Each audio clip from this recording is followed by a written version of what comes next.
বাংলাদেশে মূলা মূলা কয় টাকা কেজি জানেন? এখন বর্তমান 5 টাকা কেজি, মোটে 5 টাকা কেজি। ঝাল, ভালো ঝাল 50 টাকা কেজি। আলু 60 টাকা কেজি, আস্তে আস্তে আরও ডাউন হচ্ছে।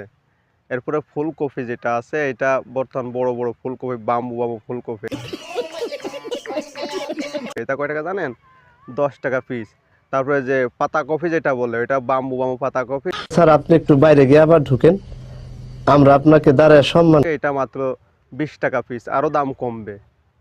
এরপরে বেগুন, ওই যে 80 টাকার বেগুন এখন বর্তমান 15 টাকা কেজি, আরও দাম কমতেছে।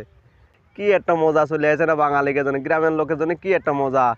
সব কিছুর দাম আস্তে আস্তে সব কমিয়ে দেবে না, সব নিয়ন্ত্রণ হয়ে যাবে না। না দিয়ে ছাড়িয়ে দেওয়ার কারণে আজকে দেশের অবস্থা এরকম হয়েছে।